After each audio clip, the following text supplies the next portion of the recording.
तो आप कब से हैं राजनीति में? मैं राजनीति में स्टूडेंट लाइफ से हूँ। जो मैं अपनी यूनिवर्सिटी में प्रेसिडेंट था ट्वाइस, और जिस साल में यूनिवर्सिटी छोड़ रहा था तभी मुझे चरण सिंह जी ने बुलाया, और चरण सिंह जी के तब 30 MLA छोड़ गए थे।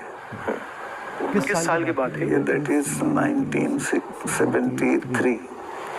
तो उन्होंने कहा सतपाल देखो बेईमान, मैंने पार्टी बनाई थी किसानों की, मुझे छोड़ गए। मेरा हाथ पकड़ के उन्होंने बड़ा इमोशनल होकर कहा कि तुम इस पार्टी को संभालो, किसानों की पार्टी है और किसी से बात मत करो। अभी जाके मेरी मीटिंग है शाम को 5 बजे जिम खाना में, उससे पहले अनाउंस कर दो तुम मेरे साथ हो, और किसी से मत मशवरा। जैसे उन्होंने कहा था वैसे ही किया। और नेक्स्ट डे आ गया कि मैं उनके साथ हूँ। उन्होंने सारी पार्टी मुझे सौंप दी, जनरल सेक्रेटरी बना दिया। उसके बाद उन्होंने MLA लड़ाया, तो मैं 26 साल की उम्र में 74 में MLA हो गया। फिर राज्यसभा का मेंबर हुआ, 2 बार लोकसभा का हुआ, मिनिस्टर हुआ और अब गवर्नर हुआ। तो तब से लड़ाई झगड़ा कुछ ना कुछ चलता रहता है। होल टाइम पॉलिटिक्स में आ गया, फिर प्रैक्टिस वगैरह नहीं कर पाया। तो कैसे थे वो चरण सिंह जी? वो अच्छे थे। तो उनकी दिक्कत क्या थी कि उनको किसी भी तरह प्राइम मिनिस्टर बनने का एक सपना देखते थे वो। तो उसमें उन्होंने इधर उधर किया, और वो कल्चर्ड, ईमानदार और बहुत स्वीट आदमी थे।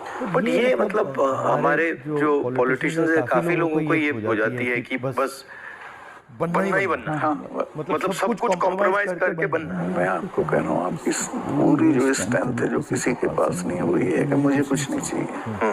इससे सामने वाले सब खलास हो जाते हैं। बट ये होता क्यों है कि मतलब इतनी मतलब इम्पेशंस हो जाती है कि बस हर हालत में ही मतलब काफी पॉलिटिशियंस ऐसे हो। आजादी की फौरन बाद तो राजनीति एक तरह से कर्तव्य था और लोग करते थे उसको उस तरह। फिर ये प्रोफेशन हो गया और अब ये बिजनेस हो गया है। आप जम्मू कश्मीर में जब थे, मतलब बड़ा कॉम्प्लिकेटेड टाइम था, बहुत कॉम्प्लिकेटेड। उसके बारे में आपकी क्या राय है? क्या मेरी ये राय है कि जम्मू कश्मीर को आप जबरदस्ती या फौज से ठीक नहीं रख सकते। वहाँ के लोगों को जीत के आप कुछ भी कर सकते हैं, और वहाँ के लोग एमिएबल हैं। ऐसा नहीं कि इम्पॉसिबल है। मैंने तो देखा, मैंने उनको अपने साथ किया। आपने अंदर से डिटेल से देखा, सोल्यूशन वहाँ किस बेसिस पे आएगा? इमीडिएटली तो उनकी स्टेटहुड वापस करना चाहिए। उनको इतना 370 नहीं चुभा जितनी स्टेटहुड लेकर यूनियन टेरिटरी बनाना चुभा। और यूनियन टेरिटरी इन्होंने किस लिए बनाया जो मुझे लगता है, मुझे नहीं बताई वो बात। इनको ये अंदाजा था कि पुलिस रिवोल्ट कर जाएगी, जबकि ऐसा नहीं था। पुलिस इतनी फेथफुली रही भारत सरकार के साथ कि ईद का महीना था, एक सिपाही ने छुट्टी भी नहीं मांगी, वहीं लाइन में रहे। तो एक तो स्टेटहुड और उनका प्रॉमिस भी है अमित शाह का हाउस में, उसको इमीडिएटली वापस करना चाहिए और फिर इलेक्शन करा देने चाहिए। बट जब मैं जम्मू गया, ये जम्मू के लोगों को भी ये लगता है कि हमारा मतलब स्टेटहुड ले लिया। हाँ, उससे तो वो भी खुश नहीं है। सबसे ज्यादा वही चीज जो ही है। तो ये मतलब कर क्यों नहीं रहे इसको? पता नहीं, मेरी बात भी मैंने कहा वापस कराइए, तो बोला कह दिया होगा, क्या जरूरी है वापस कराना, चल तो रहा है सब ठीक। कहाँ ठीक चला, सारी इंसर्जेंसी वापस आ गई है, टेररिस्ट एक्टिव हो गए। अब तो काफी घटनाएं अब तो जगह जगह हो रही है। राजौरी में रोज होता है, ऊपर कश्मीर वैली में रोज कुछ ना कुछ होता है। आपकी क्या राय है उसके बारे में, पुलवामा के बारे में? पुलवामा के बारे में मैं ये तो नहीं कहता इन्होंने कराया, बट पुलवामा में इन्होंने उसको इग्नोर किया और पॉलिटिकल इस्तेमाल किया अपने लिए। क्योंकि उसमें इनकी स्पीचेस हैं जिसमें ये कहता है कि जब वोट देने जाओ तो पुलवामा की शहादत को याद रखना। जैसे ही मैंने पुलवामा के बारे में सुना, मुझे पता लगा कि हमारे जो शहीद हैं एयरपोर्ट आ रहे हैं। तो मैं सीधा एयरपोर्ट गया। हमारी सिक्योरिटी वालों ने मुझे कहा कि नहीं नहीं आप मत जाइए, मगर मैंने कहा मैं जा रहा हूँ। तो मैं एयरपोर्ट में चला गया और एयरपोर्ट में उस टाइम मुझे कमरे में बंद कर दिया और मुझे कहा कि देखिए आप कमरे से नहीं निकल सकते। मैंने कहा मतलब? तो उधर वो सब शहीद आए थे, वहाँ पे आर्मी के लोग थे, प्रधानमंत्री आ रहे थे, और मुझे मतलब लिटरली चाबी से बंद किया कि आप बाहर नहीं जा सकते। मैं मतलब मैंने सिक्योरिटी वालों से बोला ये मतलब ऐसे कैसे कर सकते हैं, और फिर लड़के मैं वहां से निकला। तो मुझे लग रहा था कि एक पूरा वहां पे शो सा क्रिएट हो रहा। हाँ, वो भाई वो प्रधानमंत्री को श्रीनगर जाना चाहिए था। राजनाथ सिंह आए थे, मैं था, हम लोगों ने श्रद्धांजलि दी थी। प्रधानमंत्री को उसी दिन जाना चाहिए था। मुझे उसमें क्या शौक लगा कि ऐसे लग रहा था कि एक कोई बड़ा इवेंट सा हो रहा है ना इसके लिए, और वहाँ पे प्रधानमंत्री आए हैं और ये पूरा मतलब जैसे देश को दिखा रहे हैं कि भैया देखो, काफी डिस्टेस्टफुल सा था। जिस दिन ये हुआ तो ये नेशनल कॉर्बेट पार्क में शूटिंग करा रहा था अपनी, तो ये अवेलेबल मैंने 3-4 बार कोशिश की, मिला ही नहीं मुझको। 5 या 6 बजे इसका फोन आया, हाँ सतपाल भाई क्या हुआ? मैं कहा हमारे इतने लोग मर गए हैं और हमारी गलती से मरे। तो बोले नहीं चुप रहना, अभी कुछ नहीं बोलना इस पे। फिर 1 घंटे बाद ये डोभाल जो मेरा क्लास फेलो रहा लॉ में मेरठ में, तो इसका फोन आया, सतपाल भाई आप बोल दी। मैं 2 चैनल को बोल चुका था ये बात, तो इन्होंने कहा नहीं कुछ नहीं बोलना है इस पे। मैं कहा ठीक है, मैं समझा कोई जांच वाँच कराएंगे उस पर असर पड़ेगा। कुछ भी नहीं। तीसरे दिन इनका आ गया कि ये पुलवामा की शहादत को याद रखो और अब हम बालाकोट करेंगे, ये करेंगे वो करेंगे, और अभी तक उसमें कुछ नहीं हुआ। कुछ नहीं, करना भी नहीं है इसको। पुलवामा के शहीद जिस तरह हुए थे इसलिए हुए कि उन्होंने 5 एयरक्राफ्ट मांगे थे। अगर वो मेरे से मांग लेते तो मैं इमीडिएटली कर देता। मैं तो वहाँ स्टूडेंट्स जब जम्मू में फंस जाते थे वर्ष में, उनको एयरक्राफ्ट से, दिल्ली में एयरक्राफ्ट इमीडिएटली मिलता है किराए पे। 4 महीने तक एप्लीकेशन उनकी पड़ी रही होम मिनिस्ट्री में, और 4 महीने बाद वो खारिज कर दी कि नहीं देंगे। तब वो सड़क से चले। इतना बड़ा, मतलब 4 महीने के लिए वो चले ही नहीं। चले ही नहीं इसलिए कि वो सड़क से चलना बिल्कुल इनसिक्योर होता है, वो उनके उसमें नहीं है सिस्टम में। 5 जहाज मांगे थे उन्होंने, वो नहीं दिए। 4 महीने तक लटकाए रखे। तो 4 महीने के लिए क्या होल्ड पे थे? होल्ड पे थे सब। मेरे सामने नहीं आई। अगर मेरे सामने आई होती तो मैं उसमें कुछ करता। That was between CRP and home ministry. लेकिन ये थी कि अटैक हो सकता है। इसके अलावा वो जो गाड़ी टकराई थी वो 10 दिन से घूम रही थी वहाँ पूरा, आप समझिए कि भरी हुई विस्फोटक से। वो कैसे मतलब इतना एक्सप्लोसिवली कैसे मतलब ऐसे घूम रही थी? सिस्टम नहीं था ठीक से। और जब मैं गया हूँ फिर पुलवामा होने के बाद, तो जो 10 किलोमीटर का स्ट्रेच है उसमें लगभग 8-10 लिंक रोड मिलती हैं। एक भी सैनिटाइज नहीं थी उस दिन। बल्कि हम तो जब अपनी पुलिस को भेजते थे कश्मीर की, तो पूरी रोड पे सिविल ट्रैफिक बिल्कुल रोक देते थे, सैनिटाइज कर देते थे, तब भेजते थे। ना हाईवे सैनिटाइज था ना वो लिंक रोड। और लिंक रोड जहाँ हाईवे में मिलती है वहाँ रिवाज ये है कि वहाँ एक जिप्सी खड़ी होनी चाहिए जो उसे रोक दे कि नहीं भैया काफिला चला जाए, सीआरपी का तब जाना। ब्लॉक कुछ नहीं था, there was nothing like that. तो जब आप वहाँ गए, जैसे पॉलिटिक्स में हम ऐसी घटनाओं में जाते हैं, तो जब हम कहीं पहले पहुंचते हैं कोई माइंड में कोई फीलिंग आती है, तो इसमें आपकी क्या फीलिंग आई थी जब आप पहली बार वहां गए? आप मेरा यकीन करेंगे, आई वॉज इन टीयर्स। तो मैंने इसको फोन किया, मुझे नहीं मिला। जब 5 बजे मेरी बात हुई तो मैंने कहा हमारी गलती से हुआ ये। तो बोला नहीं इस पे आपको चुप रहना है। मैं चाहता था कि कुछ सर इसमें कटने चाहिए जिनकी जिम्मेवारी थी। कुछ भी नहीं, किसी का नहीं, कुछ नहीं हुआ। उसको इलेक्शन के लिए यूज करना चाहते थे कि ये पाकिस्तान ने किया, हमारे जवान मारे और अब हम हराएंगे। भारत जोड़ो यात्रा में हम वहीं से निकले, एक्चुअली साइट से निकले, पुलवामा से। तो मुझे ये लग रहा था कि जो आपने बोला कि ऐसी जगह पे, स्ट्रेटेजिक जगह पे इतना एक्सप्लोसिव कहां से आ गया, कैसे आया? वो मेरे दिमाग में क्वेश्चन था। सारा पाकिस्तान से आया था, बट इतना 600-300 किलो। हाँ, ये बॉर्डर तो हमारा पोरस है, और ये इतना एक्सप्लोसिव इंडिजिनसली प्रोक्योर करते तो वो बात फैल जाती। ये 10-12 क्विंटल तो आया हुआ था, उसमें से एक गाड़ी पूरी भरी थी एक्सप्लोसिव से।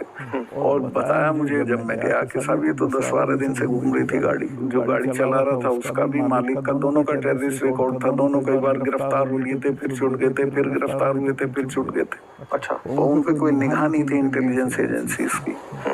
यहाँ मीडिया में मतलब मैं देख रहा था, यहाँ पे इतना बड़ा कास्ट सेंसस का मुद्दा है, बट अब आजकल बस इजराइल कास्ट सेंसस को नहीं देखा। मतलब जो चाहे वो अदानी हो, चाहे वो कास्ट सेंसस हो, जो जरूरी बातें हैं उसका कुछ नहीं होगा, मगर इजराइल हो, बॉलीवुड हो, क्रिकेट हो, उस पर चलते जाएगा। अदानी तो आपने इसके चिपका दिया, वो तो छूटेगा नहीं। गाँव चला गया अदानी का, और लोग ये कहते हैं अदानी के यहाँ इसी का रुपया है।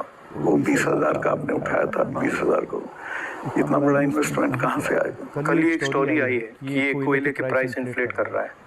वहाँ से इंडोनेशिया से कोयला नाव में जाता है और यहाँ पहुँचते उसकी प्राइस इन्फ्लेट हो जाती है और फिर लोगों को बिजली के लिए ज़्यादा रेट देना पड़ता है, मगर वो भी मीडिया ने कहीं नहीं उठाया। मुझे खबर ये दी गई कि जिस दिन में ये करण थापर का इंटरव्यू किया, इन्होंने बुला के सब चैनल्स को कहा कि खबरदार कोई रिपोर्टिंग नहीं होगी, और अतीक अहमद का केस हो गया और उसको 10 दिन तक हेडलाइन। मैंने वो देखा, मैंने अपनी बहन से कहा कि ये जो आपने पुलवामा की बात की है, इसके कारण ये किया गया है, टोटल डिस्ट्रैक्ट करने के लिए। मैंने नोटिस किया जब आपने पुलवामा की बात की तो ये सब डर गए थे, लेकिन अतीक अहमद ने उसको 10 दिन तक खत्म कर दिया। बिल्कुल। भारत जोड़ो यात्रा में मुझे एक बात समझ आई कि कितना भी मीडिया पे कंट्रोल हो, अगर आदमी डायरेक्ट जनता के पास जाता है हाँ तो फिर कोई तो नहीं चलता। जनता ओनली आंसर है, जनता के पास जाना। और अगर आप जनता के पास जाते हैं तो बहुत जल्दी जब जनता को बात समझ आ जाती है, वो टाइम नहीं लगता। नहीं, जनता तो अवेयर है देश में, ऐसा नहीं उन्हें मालूम नहीं, बट उन पे कोई प्लेटफॉर्म नहीं है, कहाँ कहें, किसको कहें। उनके रिप्रेजेंटेटिव भी ऐसे गए गुजरे हैं सब। पहले मैंने पार्लियामेंट में स्पीच दी कास्ट सेंसस के बारे में। जब मैं इसकी रिसर्च कर रहा था, मैंने देखा कि हमारे सब इंस्टीट्यूशंस में, चाहे वो मीडिया हो, ब्यूरोक्रेसी हो, जो ओबीसी वर्ग है, जो दलित वर्ग है, जो ट्राइबल वर्ग है, उनका कोई रिप्रेजेंटेशन नहीं है। मतलब आप बिलीव नहीं कर सकते, मीडिया में चाहे आप सबसे बड़े मीडिया हाउसेस देख लीजिए, या सारे जो एंकर्स हैं, सारे रिपोर्टर्स देख लीजिए, इसमें एक ओबीसी नहीं है, एक दलित नहीं है, एक ट्राइबल नहीं है। इसके बारे में आपकी क्या राय है? नहीं, मैं तो चूंकि लोहियाइट रहा हूँ, तो लोहिया ने एक बार कहा था कि मुझे कमेटी बनानी थी वो की आज़ादी की, तो मैं जब भी कमेटी बनाऊँ उसमें 48% अपर कास्ट आ जाते थे, नाम मांगूं तो भी वही आते थे। तो ये सिस्टम बन गया यहाँ का। इसको चेंज करने का आपकी राय क्या है? एक तो इसको कंपलसरी करना पड़ेगा, भाई इतने % हो, जैसे नौकरियों में हो गया उस तरह से, और दूसरे उन वर्गों में थोड़ा चेतना बढ़ानी पड़ेगी, तुम इन पेशों में आओ।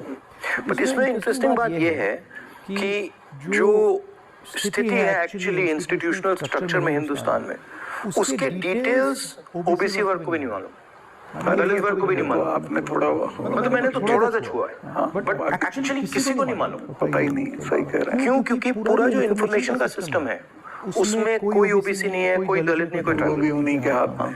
तो एक प्रकार से लाउड स्पीकर ऑन कर देते हैं और इतना लाउड करते हैं कि कोई कुछ बोल नहीं सकता है। जैसे आपने पुलवामा की बात की, कास्ट सेंसस की बात की, अदानी की बात की, बस loudspeaker, Modi ji loudspeaker on कर देते हैं और जितना चिल्लाना चाहो चिल्लाओ, कुछ नहीं होता। कुछ दिन पहले मैं दिल्ली में 3-4 घंटे बढ़इयों के साथ काम किया, तो वो मुझे बता रहे थे कि हम सोफा बनाते हैं, चेयर बनाते हैं, टेबल बनाते हैं, मगर जिस शोरूम में वो बिकता है उसमें हम जा नहीं सकते। मतलब काम हमारा, मेहनत हमारी, मगर फल हमारा नहीं। और कितना गुना एनहांस करके पैसा लेते हैं उसका। इनको तो कुछ मिलता नहीं गरीबों को, तो बहुत ही एक्सप्लॉयटेटिव सिस्टम है। तो अगर आप जीएसटी देखें, जीएसटी भी इनडायरेक्ट टैक्स है, उसमें छोटे व्यापारी, किसान, मजदूर वो टैक्स भरते हैं। डिमोनेटाइजेशन भी उनके खिलाफ हथियार था। किसान आंदोलन में तो आपने काफी कमेंट किया है, वो भी मतलब उनके घर में से पैसे निकालने का तरीका था। नहीं, वो तो इनका मैं बताता हूँ, अगर आप नहीं हटाओगे इस बार तो खेती को तो ये पूरी तरह खत्म, मतलब किसान छोड़ के भाग जाएगा और ये कॉर्पोरेट को दे देंगे, इनका ये इरादा है। मैं तो खेती करता था, मेरे गांव में पूरी यूपी की सबसे बड़ी काश्त थी, हमारे चाचा थे, उनके पास 2500 बीघा जमीन थी। और आज मैं जाता हूँ तो सब के लड़के शहर में आ गए, क्योंकि एजुकेशन नहीं है, हेल्थ सर्विसेज नहीं है और सिक्योरिटी नहीं है, तो वो बटाईदार को देके वो धीरे धीरे खत्म हो जाएगी खेती। खेती को खत्म करेंगे, फौज खत्म करी थी से लाके अग्निवीर में कौन इतने से अरसे के लिए अपनी जान देगा।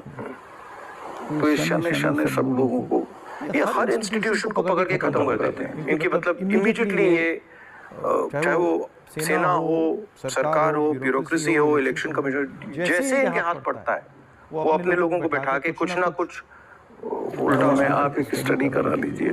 सेंट्रल यूनिवर्सिटी के जो वाइस चांसलर्स हैं पिछले 1 साल में लगे हैं, वो 100% वो हैं जिनके संघ से कनेक्शन थे। उसके बिना आप कोई नौकरी नहीं पा सकते हैं आज, और सेंट्रल यूनिवर्सिटी तो बिल्कुल नहीं पा सकते हैं। जो इंटर कॉलेज के प्रिंसिपल होने लायक भी नहीं थे वो भी इसी लगे हुए हैं सब जगह। मतलब इनका शिक्षा का सिस्टम नहीं रहा, अब कंट्रोल का, माइंड कंट्रोल का सिस्टम बनाने की कोशिश। आपके मुताबिक इम्प्रूवमेंट लाने का क्या तरीका है? देखिए, सबसे बेसिक सवाल है कि किसान को उसकी फसल का दाम सही नहीं मिलता है, और उसके चलते वो हर साल गरीब होता जाता है। जो एक फसल का दाम पिछले साल था, खाद का और बाकी चीजों का जो दाम था, उसकी तुलना में इस साल में और फर्क हो जाता है, तो उसकी परचेजिंग पावर हर साल कम होती चली जाती है और उसे पता नहीं चलता।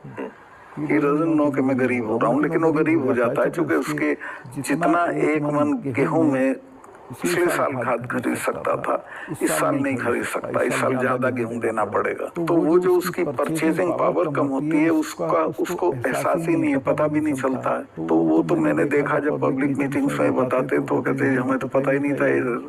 मगर भाई तुम्हें पता ही नहीं, तुम गरीब हो रहे हो, तो उन्हें सुन के बुरा लगता है। फिर मैं समझाता हूँ, बताओ पिछले साल इतने गन्ने में कितना सामान खरीदते थे, इस साल कितना खरीदते हो।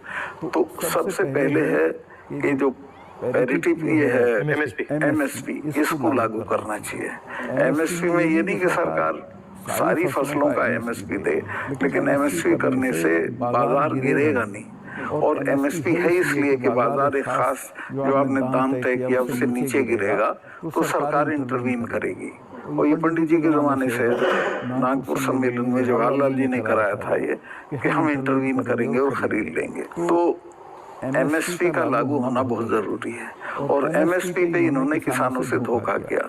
किसान कानून वापस लिए तो कहा था हम एमएसपी करेंगे, और आज तक नहीं किया। वो क्यों नहीं किया? क्योंकि अडानी ने बड़े बड़े गोदाम बना दिए, फसलें एक दाम पे खरीद ली, अगले साल उनके दाम बढ़ जाएंगे, वो बेचेगा। एमएसपी होगा तो किसान इनको सस्ते दाम पे नहीं देगा। तो एमएसपी का होना सबसे ज्यादा जरूरी है। फिर जो उसके लिए खाद, बिजली, पानी जो भी सरकार देती है उसके दामों पे कंट्रोल करना पड़ेगा, वो बेतहाशा ना हो, ताकि वो जो मैंने बताया तो जो फर्क रहता है खरीद बेच का वो ना हो। जो आप कह रहे थे, ये जो अदानी जी हैं, इन्होंने पूरा जो स्टोरेज का इंफ्रास्ट्रक्चर है अपने हाथों में ले लिया है।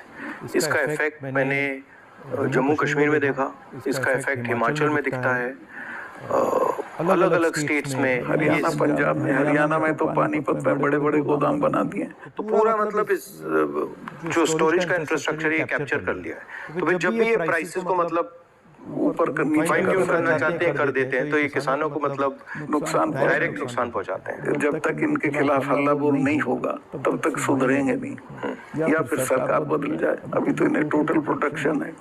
मगर मैंने देखा है कि जनरली सरकारों के पास जो किसान का जो स्टोरेज की कैपेबिलिटी होती है उसके बारे में सरकारें ज्यादा नहीं सोचती हैं। वो ज्यादा नहीं, बिल्कुल नहीं सोचती। आप नॉर्थ ईस्ट में भी थे? हाँ, मेघालय। वो मुझे पनिशमेंट पोस्टिंग दी गई थी गोवा के बाद, क्योंकि गोवा में मैंने करप्शन के बारे में बहुत बोला था, लेकिन वो अच्छे गोवा से हटा दिया गया। हाँ, गोवा से हटा के नॉर्थ ईस्ट भेज दिया गया था। तो कश्मीर से हटाया, फिर गोवा से हटाया, फिर मतलब सब जगह 5 तबादले किए इन्होंने मेरे, जैसे सरकारी कर्मचारी के करते हैं। तो नॉर्थ ईस्ट बेटर था, वहाँ 12 जिले थे, गोवा में 2 जिले थे।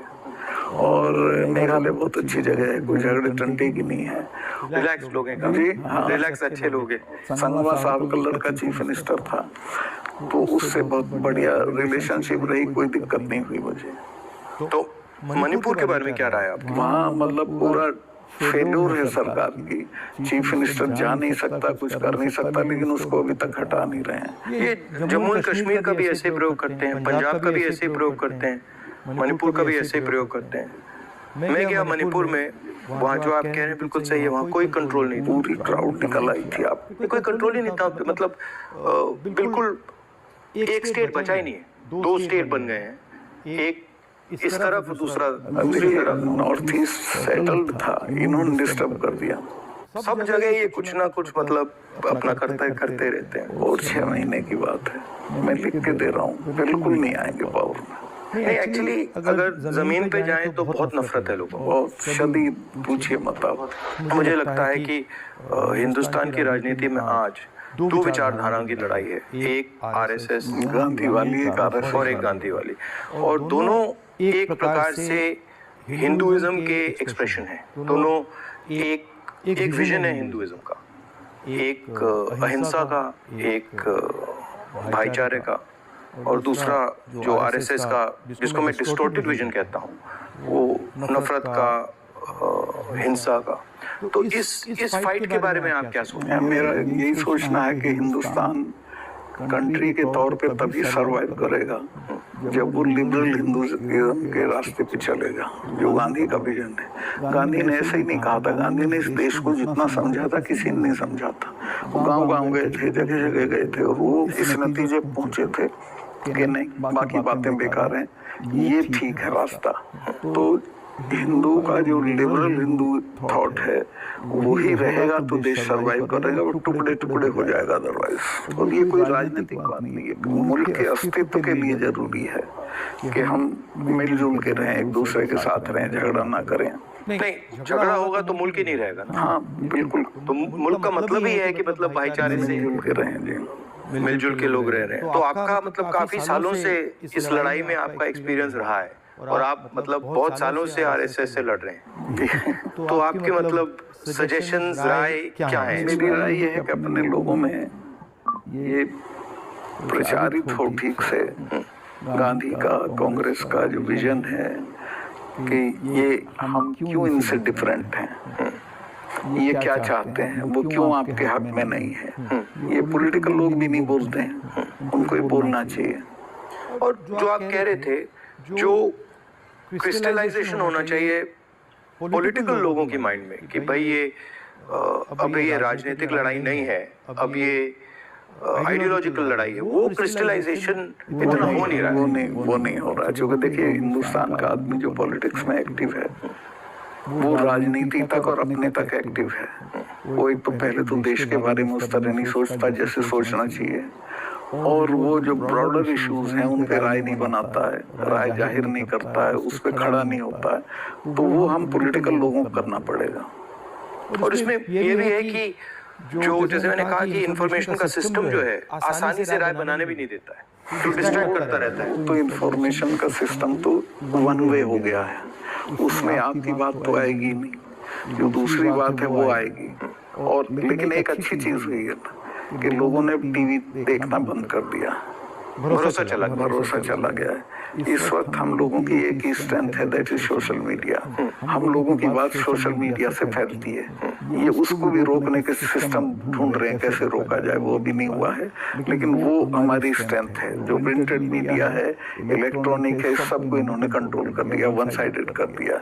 लेकिन अच्छी बात है कि लोग भी उसको समझ गए, तो इनकी बात को यकीन नहीं करते, वो कहते नहीं ये तो गड़बड़ है। आपने कहा कि सोशल मीडिया में मतलब हमारा थोड़ा सा असर है, बट मेरे अकाउंट्स को तो पूरा सप्रेस किया जाता है, जैसे चाहे वो मेरी YouTube हो, Facebook हो। आपके होगा, पर आपके समर्थन में जो लोग करते हैं वो उसे नहीं रोक सकते। मगर जो है आपकी स्ट्रेंथ, जो सेंट्रल मेरा अकाउंट है उसको तो पक्का रोक, मेरा YouTube अकाउंट को तो पूरा दबा रखा। मेरा भी कुछ नहीं है, कहीं कुछ नहीं आता है, लेकिन जो हम लोगों के पक्ष में बात बोलते हैं वो फैलती है। मैंने देखा है कि जब भी सरकार पे कोई प्रेशर आता है, जैसे अगर कास्ट सेंसस की बात हो, अदानी की बात हो, MSP की बात हो, किसानों की बात हो, तो ये कोई ना कोई गिमिक निकाल देते हैं। और अभी मैंने देखा कि जब मैंने पार्लियामेंट में अदानी की स्पीच दी तो सबसे पहले टीवी ऑफ कर दिया, उसके बाद मुझे पार्लियामेंट से निकाल दिया, और फिर स्पेशल सेशन की बात हुई,